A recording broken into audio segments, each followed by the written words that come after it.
আমরা লাস্ট ক্লাসে চারটে প্রবলেম দেখে এসেছিলাম। চারটে প্রবলেমটা ছিল এইরকম ধরনের, সিস্টেমটা এইরকম, এই যে একটা জেনারেটর, তার সঙ্গে ট্রান্সফরমার হয়ে পাওয়ারটাকে দুটো ট্রান্সমিশন লাইনের মাধ্যম দিয়ে এই ইনফাইনাইট বাজে তুলে দেওয়া হয়েছিল, তথ্যগুলো দেওয়া ছিল। এরকম ধরনের একটা সিস্টেমে প্রথমে চাওয়া হয়েছে যে হেলদি কন্ডিশনে, যখন নর্মাল অপারেটিং কন্ডিশনে আছে সেই সব ক্ষেত্রে এর পাওয়ার অ্যাঙ্গেল ইকুয়েশনটা নির্ণয় করা। তো আমরা এই ইকুয়েশনটা যেভাবে আমরা করে এসেছিলাম তাতে আমরা দেখে এসেছিলাম পাওয়ার অ্যাঙ্গেল ইকুয়েশনটা এসেছিল 2.1 সাইন অফ ডেল্টা। এই 2.1টা হচ্ছে maximum P max, maximum power transfer. হ্যাঁ, এটাই এতটা ম্যাক্সিমাম, এতটাই পাওয়ার ম্যাক্সিমাম ট্রান্সফার হয় এই আর কি। এখন ওই সিস্টেমের যদি একটা লাইনের মাঝখানে ফল্ট হয়, 14.4 যেটা দেখলাম, যদি একটা লাইনের মাঝখানে ফল্ট হয় তাহলে কি হয়? সেই ক্ষেত্রে আমরা দেখলাম পাওয়ার ট্রান্সফারটার পরিমাণটা কমে গেল, বেশ কমে গেল। কত হলো সেইটা আমরা এখানে ক্যালকুলেট করে দেখে এসেছিলাম যে 0.808 সাইন ডেল্টা। এর অর্থ দাঁড়াচ্ছে নর্মাল হেলদি কন্ডিশনে এই পাওয়ার সিস্টেমটা জেনারেটরটা 1 পিউ অফ পাওয়ার সে ডেলিভারি করছিল ইনফাইনাইট বাজে। এই হেলদি কন্ডিশনে কোশ্চেনের 14.3 বলা ছিল 1 পিউ অফ পাওয়ার সে এখানে ট্রান্সফার করছিল ইনফাইনাইট বাজে, এবং সেই অবস্থায় ম্যাক্সিমাম পাওয়ার ট্রান্সফারের পরিমাণ ছিল, মানে আমাদের পাওয়ার অ্যাঙ্গেল ইকুয়েশন হয়েছিল, আমি এখানে দেখাই, সেই কাপটাও এখানে এসছে, যেটা হচ্ছে যে এই উপরের সবচেয়ে উপরের কাপটা, এটা হচ্ছে নর্মাল হেলদি কন্ডিশনে বা প্রিফার্ড কন্ডিশনে যে পাওয়ার অ্যাঙ্গেল কাপ, এটাই হচ্ছে maximum power transfer, that is 2.1 sine of delta. যখন ফল্ট হলো দুই লাইনের মাঝখানে, একটা লাইনের মাঝখানে, এই যে এখানে এসছে এই সিস্টেমটা, এই যে মাঝখানে ফল্ট হলো, দুটো লাইনের, একটা লাইনের মাঝখানে ফল্ট হলো। ফল্ট হলে পাওয়ার ট্রান্সফারটা যেটা অরিজিনাল পাওয়ার হেলদি কন্ডিশনের পাওয়ার ট্রান্সফার তার থেকেও কমে গেল। আগে তো হেলদি কন্ডিশনে 1 পিউ ছিল, এই কন্ডিশনে এসে এটা এই নিচে 1 পিউ নর্মাল কন্ডিশনে ছিল, তার নিচে চলে এসেছে, যার ম্যাক্সিমাম পাওয়ার ট্রান্সফার তখন দেখছিল ফল্টেড কন্ডিশনে এসছে 0.808 সাইন ডেল্টা। আর যদি 14.5 যে প্রবলেমটা এসছে সেটা বলছে যে ফলটা যদি এখানে না হয়ে 14.5 দেখায়, যে 14.5 যে প্রবলেমটা, ফলটা যদি মানে ক্লিয়ার হয়ে যায়, কিছুক্ষণ পরে তো দুই সাইডের বেকার আছে, সেই বেকার দিয়ে যদি ক্লিয়ার হয়ে যায় তাহলে তখন পাওয়ার ট্রান্সফারটা পরিমাণটা এসে দাঁড়াচ্ছে এই যে এইটা 1.5 সাইন অফ ডেল্টা। অর্থাৎ তখন ফল্ট ক্লিয়ার হয়ে যাওয়ার পরে হেলদি কন্ডিশনে যা হচ্ছে, মানে তার থেকে আমাদের একটু বেশি পাওয়ার এখানে ট্রান্সফার হচ্ছে এই যে এই মাঝখানের লাইনটা। অর্থাৎ এখানে পোস্ট ফল্ট কন্ডিশন, মানে ফল্ট ক্লিয়ার হয়ে যাওয়ার পরে এই পাওয়ারটা ট্রান্সফার হচ্ছিল, যখন পি ম্যাক্স, ম্যাক্সিমাম পাওয়ার ট্রান্সফারটা ছিল 1.5। এখানে একটা কথা বলে রাখা ভালো, যদি পাওয়ার ফলটা এখানে না হয়ে, ফলটা ধরো যদি সত্যি এরকম জায়গাটায় হতো 14.3 এই যে এক জেনারেটরের বাজে ট্রান্সফারের পরে এই যে বাজ, এই বাজে যদি ফল্ট হতো তাহলে কি হতো, পাওয়ার ট্রান্সফার কত হতো? এই বাজে ফল্ট হলে, কারণ এখানকার কোনো পাওয়ার, এই যে বাজের ভোল্টেজটা জিরো হয়ে যেত, কোনো পাওয়ার আর এই দিক থেকে এই বাজে ট্রান্সফার হতো না, তখন জিরো হয়ে যেত। অর্থাৎ এই লাইনটা যেটা আমি এখানকার দেখাই, এই যে ডিউরিং ফল্ট কন্ডিশনে এটাকে এই কাপটা এরকম হতো না, কোনো পাওয়ার ট্রান্সফার হতো না, একদম সরাসরি এখানে এসে এই জিরো লাইন দিয়ে হতো রোটার অ্যাঙ্গেল এখানে, যেটা আমরা প্রথম দেখে করে এসেছি। তাহলে এই যে তিনটে কন্ডিশন থেকে আমরা একটা জিনিস, এটা তো আমরা গত দিনের ক্লাসে বলে এসেছি, সিনক্রোনাইজিং কোএফিশিয়েন্ট।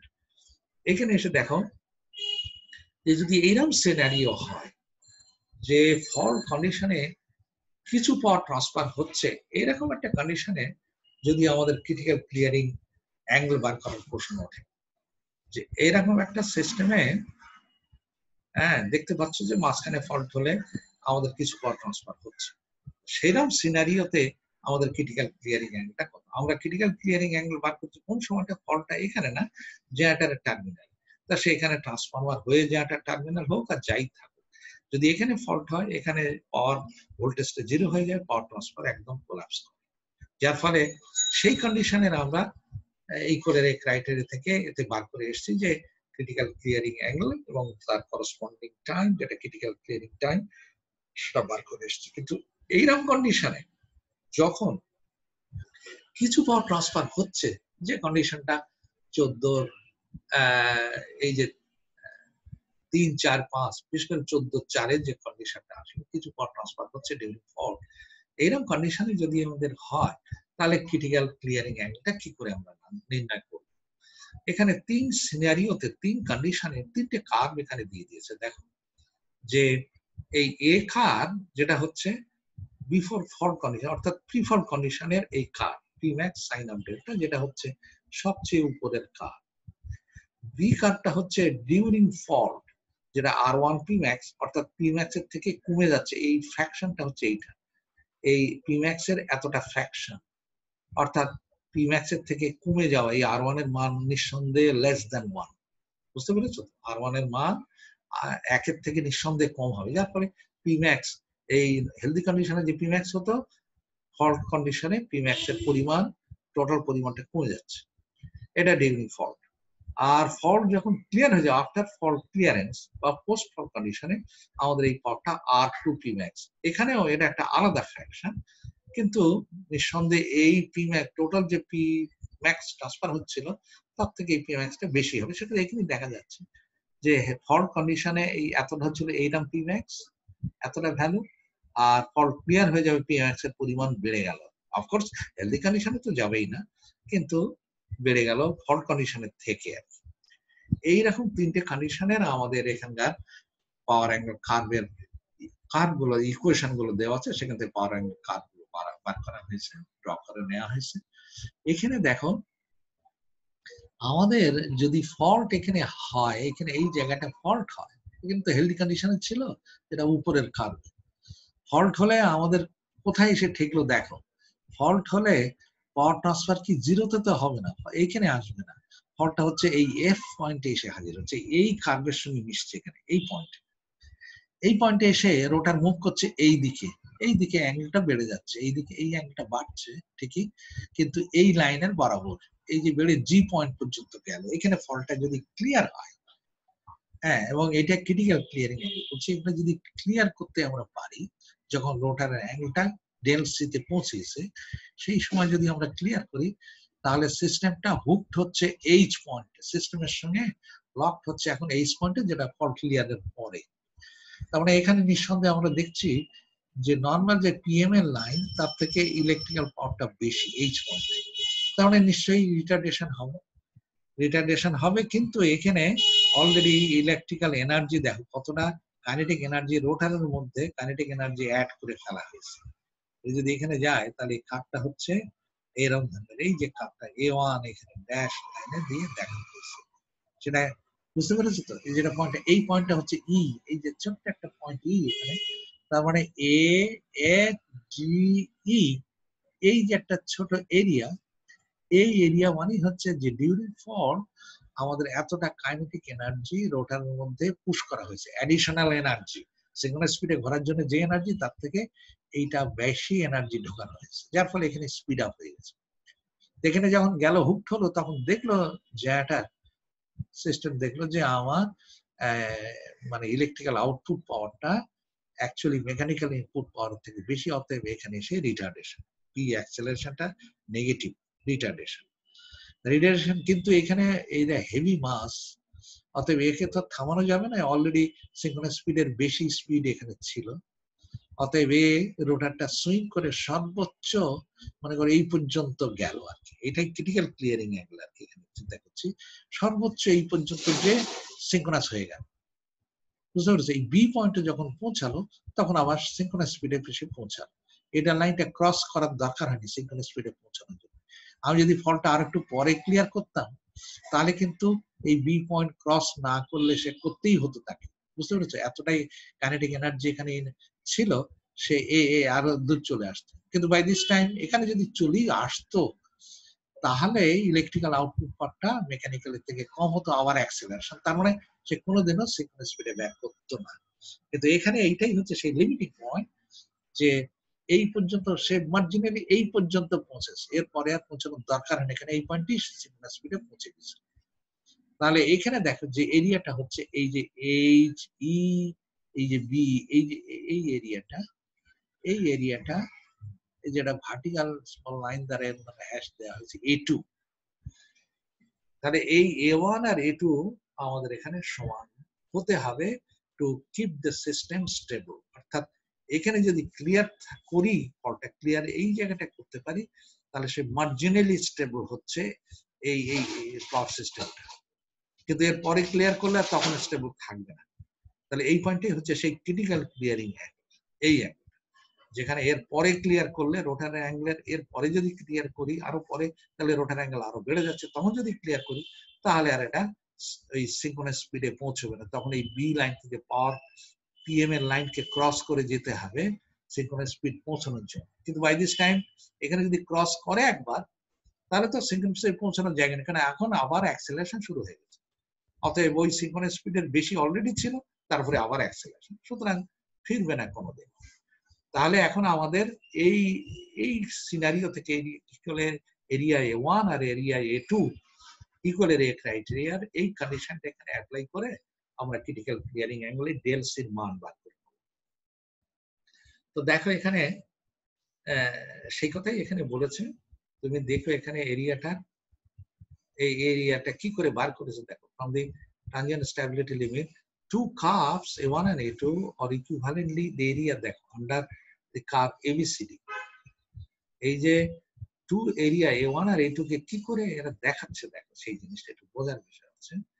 একটা হচ্ছে যদি আমি ধরি এ বি সি, এটা সি এই পয়েন্টটা এক্স অ্যাক্সিস এর উপরে, আর এটা হচ্ছে ডি। তাহলে এই কার্ভটা যদি ধরি এ বি সি ডি, এই কার্ভটা যদি পুরোটা ধরি যার মধ্যে A1 আছে, তাই তো? হ্যাঁ, এটা একটা rectangle A B C D, এটা রেক্ট্যাঙ্গেল। অর্থাৎ এর মানে দাঁড়াচ্ছে এই যে পিএম লাইনকে যদি আমি এই ডেল জিরো থেকে ডেল এম পর্যন্ত ইন্টিগ্রেট করি, তাহলে কিন্তু এই এরিয়াটা হয় যার ভিতরে A1 আছে। বুঝতে পেরেছো? এরপরে আরেকটা এরিয়া বলছে দেখো, সেটা হচ্ছে এই যে ডি ডি এই কার্ভটা, এই পয়েন্টে D D F G H B C, এই কার্ভটা যদি আমরা ধরি, আবার দেখো আমি বলি যে ডি এটা এক্স অ্যাক্সিস এর উপরে ছোট পয়েন্ট ডেল জিরো যেখানে আছে সেই পয়েন্টটাকে আমি ডি পয়েন্ট নামকরণ করেছি। ডি, এখানে এফ, এই পয়েন্টটা জি যেখানে ফল্ট ক্লিয়ার হয়েছিল জি, তারপর সিস্টেম হুকড হওয়া এইচ, তারপরে সুইং করে ম্যাক্সিমাম পয়েন্টে যাওয়া এটা হচ্ছে বি, তারপরে আবার ফিরে আসা সি। এই যে কার্ভ, এই কার্ভে দেখো তো এই কার্ভের ভিতরে এমন ভাবে সিলেক্ট করেছি যার মধ্যে A1 বাদ কিন্তু A2 আছে, তাই না? এমন ভাবে নিয়েছি যার মধ্যে A2 আছে কিন্তু A1 নাই। তাহলে নিঃসন্দেহে আমরা এইটা বলতে পারি যে এই দুটো ইকুয়েশনকে যদি আমরা করতে পারি, যে এই ইকুয়েশনটাকে যদি আমরা একদিকে নিই যার মধ্যে A1 আছে, আর এই এই পুরো এরিয়াটাকে যদি ইন্টিগ্রেট করতে পারি যার মধ্যে A1 বাদ যাচ্ছে কিন্তু A2 আছে, তাহলে তো এই দুটো এরিয়া সমান হয়। এই দুটো A1 আর A2 অবশ্যই সমান হতে হবে এই এরিয়া যদি ইকুয়েশনটাকে ইকুয়াল হতে হয়। তাহলে এখানে দেখো এই যে আমি যদি পিএম লাইনকে ইন্টিগ্রেট করি ডেল জিরো থেকে ডেল এম পর্যন্ত, পিএম কে ইন্টিগ্রেট করলে আমার এখানে দেখো কি কি আসছে। পিএম এর লাইনকে ডেল জিরো থেকে ডেল এম পর্যন্ত, তা এখানে পিএম এর লাইন তো এইটা, পিএম এর লাইন এইটা। তাহলে এখানে এর মধ্যে কি কি আসছে,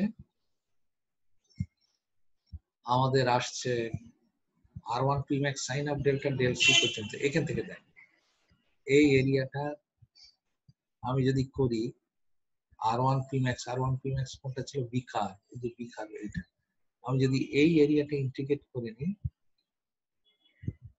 হ্যাঁ R1 Pmax এখান থেকে এই বি কার্ভের আমি যদি এখান থেকে এইটুকুকে ইন্টিগ্রেট করি সি পর্যন্ত, ডেল জিরো থেকে ডেল সি পর্যন্ত, তাহলে এই এরিয়াটা হয়। হ্যাঁ, এই এরিয়াটা হচ্ছে এই এরিয়াটা, পুরো এরিয়া যার মধ্যে না, এটা হলো এই এরিয়াটা বাদ যাচ্ছে। R1 Pmax তো আমার এই বি কার্ভের ফল্টের কন্ডিশন, তাহলে এই অংশটা হচ্ছে। আর R2 Pmax del sine del C থেকে ডেল এম পর্যন্ত যদি আমি R2 Pmax কে নিই এই খার, তাহলে কি জিনিস দাঁড়াচ্ছে দেখো, যে এই এই খারকে আমি লিখতে পারি, টোটাল এরিয়াটাকে আমি লিখতে পারি কয়েক ভাগে ভাগ করেছে। একটা হচ্ছে এই কার্ভের এখান থেকে করেছে, এই কার্ভের এখান থেকে এইটুকু নিয়েছে, এইটুকু area D F G C, যে এইটুকু এরিয়া হয়েছে ডেল সি পর্যন্ত।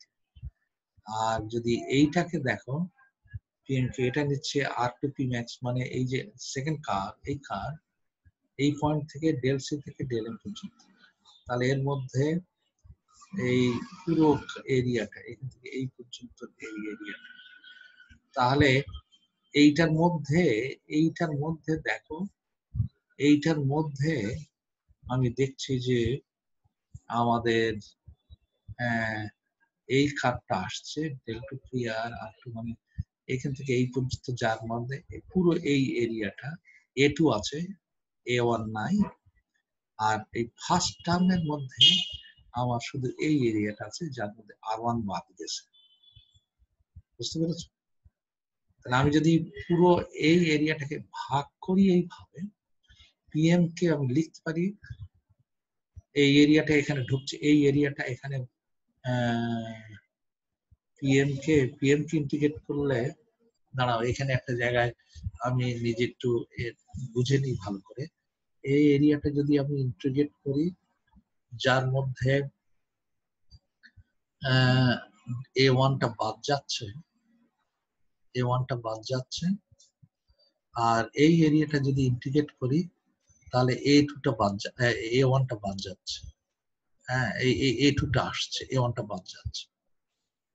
আর এইটার মধ্যে তাহলে দিলে, তাহলে এখান থেকে এই আসলে এইটার সমানই এইটাই হচ্ছে, যে পিএম এর এই কার্ডটা,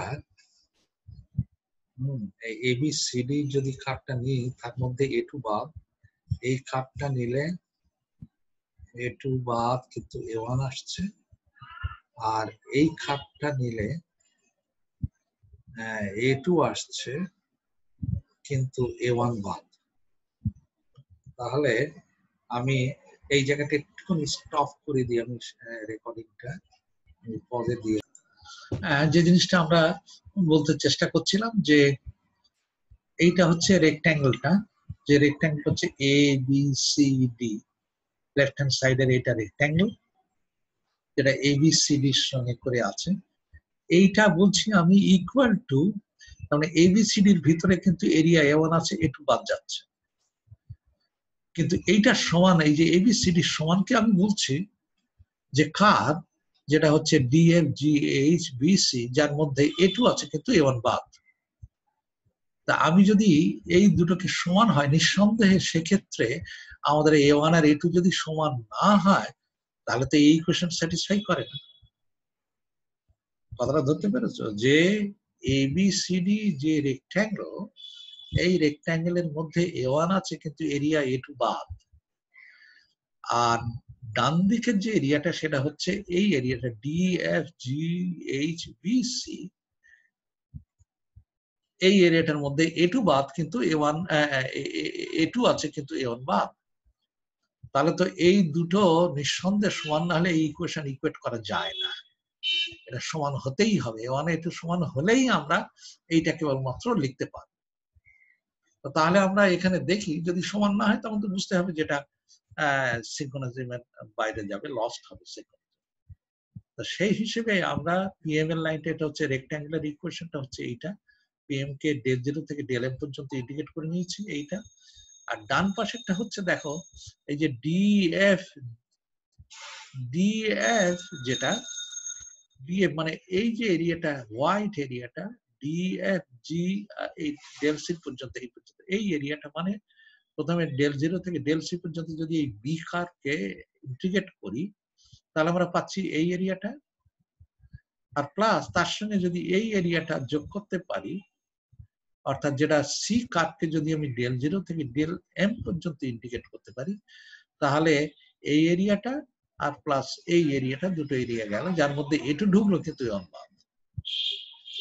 তাহলে এটা কন্ডিশনটি হচ্ছে এই দুটো স্যাটিসফাই করবে যদি এই ইকুয়েশনটা স্যাটিসফাই করে, ঠিক আছে? এবং এটা ক্রিটিক্যালি যদি ক্রস করে যায় তাহলে আর এই ইকুয়েশন লেখাই যাবে না, এরকম লেখা যাবে। তাহলে এই কার্ভটা প্রথমে দেখো বাঁ হাতের যে এই অংশটুকু যেটা wide portion D F G আর এই ডেল সির এই পর্যন্ত, এই কার্ভটা হচ্ছে বি কার্ভকে ডেল জিরো থেকে ডেল সি পর্যন্ত ইন্ডিকেট করেছে। এই কার্ভটা হচ্ছে বি কার্ভ, যে বি কার্ভ মানে আর ওয়ান পি ম্যাক্স, এই যে R one P max sine of del D del, del zero থেকে ডেল সি পর্যন্ত করলাম, প্লাস এই কার্ভটা, এই যে কার্ভটা সেটা হচ্ছে সি কার্ভের ডেল সি পর্যন্ত, ডেল সি থেকে ডেল এম পর্যন্ত যদি ইন্টিগ্রেট করি তাহলে আমাদের এই পুরো এই যে অংশটা এখান থেকে শুরু করে এই পর্যন্ত কভার করবে। এর মধ্যে এ টু আছে কিন্তু এ ওয়ান পাবে। তাহলে আমাদের এই সি কার্ভ যেটা, সেই সি কার্ভের মান আমাদের R two P max sine of delta, এই R two P max sine of delta আমি ডেল সি থেকে ডেল এম পর্যন্ত ইন্টিগ্রেট করলাম। এখন এটাকে ভেঙে দাও, ডেল এম কে ইন্টিগ্রেট করে দিলে পিএম ইন্টু ডেল এম থেকে ডেল জিরো থেকে ডেল এম পর্যন্ত এটা গেল। আর এই ইকুয়েশনটা যদি ভেঙে ফেলো ফার্স্ট পার্টটা, হ্যাঁ, যদি লিমিটটা বসিয়ে দাও তাহলে এখানে দেখো যে আর ওয়ান পি ম্যাক্স, তোমরা এই জায়গাটা যেন ভুল করো না, মুখস্থ করতে যাও না, কি করে করেছে এটা। এটা normally R one P max into sine, integrate যদি সাইন অফ ডেল এর ইন্টিগ্রেট করো তার লিমিটটা বসো, তাহলে কি হবে, minus cos of del zero del C minus cos of del zero. এই যে মাইনাস মাইনাসে কসের প্লাস হয়ে গেল, আর এইটা তো মাইনাস এসেছিল সেই জন্য এটা মাইনাস সাইনটা এইটা। ইকুয়েশনটা নিজেরা এইখানে একেবারে ইন্টারমিডিয়েটের নলেজ থেকে বা ম্যাট্রিকের নলেজ থেকে ইন্টিগ্রেশন এই জায়গাটা থেকে ভুল যেন কনফিউজ না করো, এইটা এসছে, দুই লিমিট বসাবে। Similarly R two P max এর সঙ্গে এই ডেল সাইন অফ ডেল কে, ওই যে এই টার্মটা আগে আসছে তারপর একটা গেছে সাইন অফ ডেল সি মানে ডেল। এখানে একটা যেহেতু পিএম সমান sine P max sine of del zero, এই যে পি ম্যাক্স এই ভ্যালুটা সেটা তো আমাদের কোনটা, এই যে অরিজিনাল যে কার্ভ, এ কার্ভের এই পয়েন্টের ভ্যালুটা কত, ডেল জিরো না, রোটার অ্যাঙ্গেলটা হচ্ছে ডেল জিরো।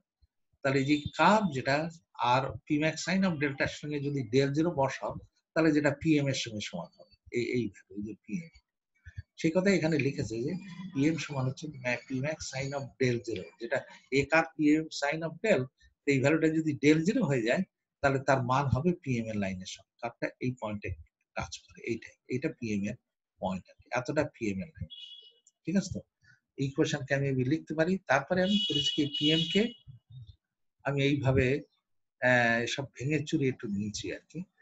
দেখো del M minus del zero, আর পিএম কে লিখেছি P max sine of del zero is equal to, এই যে এসব তো আছে ঠিক আছে, সমস্ত ঠিক লিখেছি।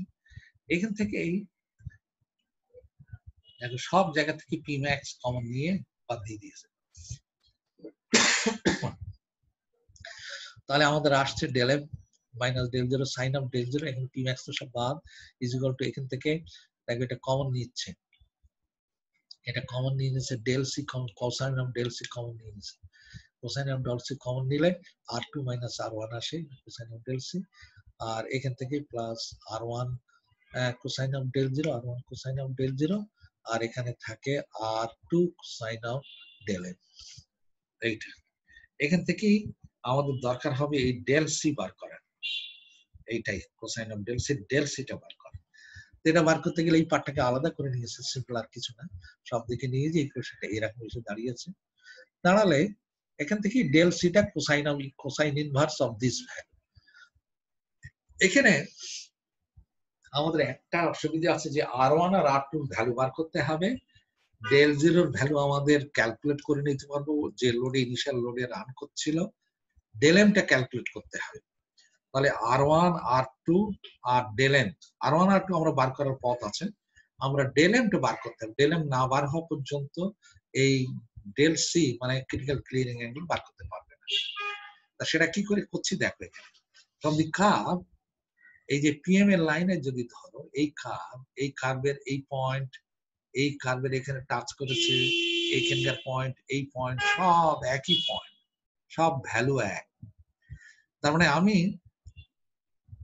এই পিএম কে আমি লিখছি, দেখো পিম্যাক্স সাইন আউট ডেট 0, এই পয়েন্টটা তো পিম্যাক্স সাইন আউট ডেট 0, ঠিক আছে? এই পয়েন্টটা কত? এই যে এই পয়েন্ট আর এই পয়েন্টটা দেখো, এখানে লিখছে R2 P max sign out del, এই ভ্যালুটা এই যখন এখানে আসছে এই কার্ভে এই জায়গাটা, তখন দেখো এই কার্ভটা তো R2 P max sign out del, তাহলে এই ভ্যালুটা যদি ডেল এম বসাও তাহলে তো এই পয়েন্টের মান আসে, যেটা পিএম এর সঙ্গে সমান, তাই না? তাহলে R2 P max cosine sine of del M, এটা মানে হচ্ছে এই পয়েন্ট, এটাও সমান। আর এই পয়েন্টটা মানে হচ্ছে, দেখো এই পয়েন্টটা মানে যদি এই 180 ডিগ্রি হয়, সেখান থেকে এই ডেল 0 বিয়োগ দিয়ে দাও, তাহলে ডেল এম এর সঙ্গে সমান। আমার কার্ভ হয়তো এক্স্যাক্টলি সমান না হয়, কিন্তু আসলে এই ভ্যালু সব সমান। তাই যদি হয় সিনোসয়েডের এই ভ্যালু যদি সমান হয়, তাহলে আমাদের পাই মাইনাস ডেল 0 R2 পিম্যাক্স এই যে জায়গাটা R2 P max sine of pi minus del এর মানে হচ্ছে এই পয়েন্টটা, এই যে এই পয়েন্টটা, হ্যাঁ এই পয়েন্টের ভ্যালুটা এখান থেকে এটা যে ভ্যালু, এখান থেকে এই ভ্যালুটা সেম নিঃসন্দেহে।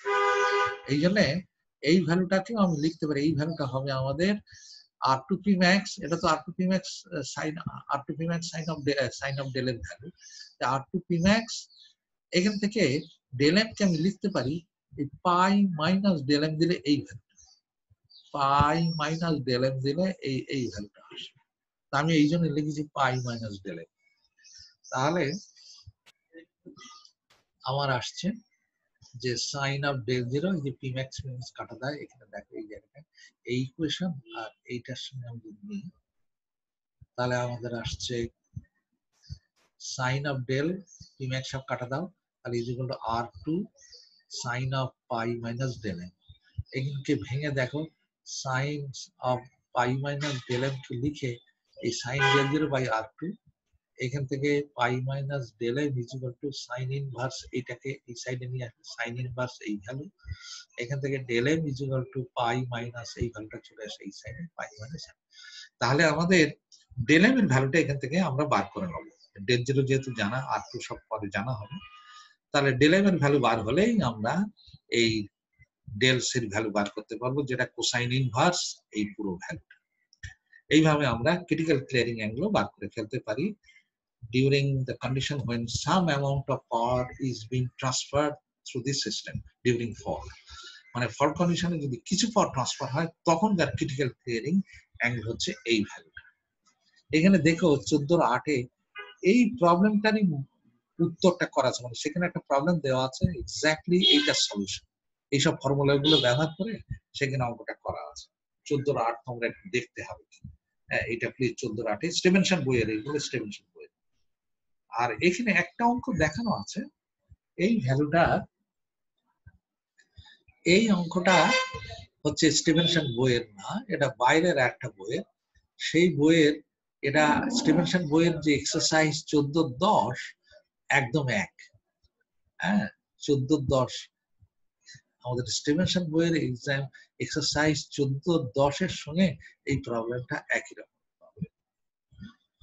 এখানে এটা করেছে কি, আমরা এইটাকে বোধহয় আমরা বন্ধ করে দিই, না হলে বোধহয় ফাইলটার সাইজটা বড় হয়ে যাচ্ছে। আমি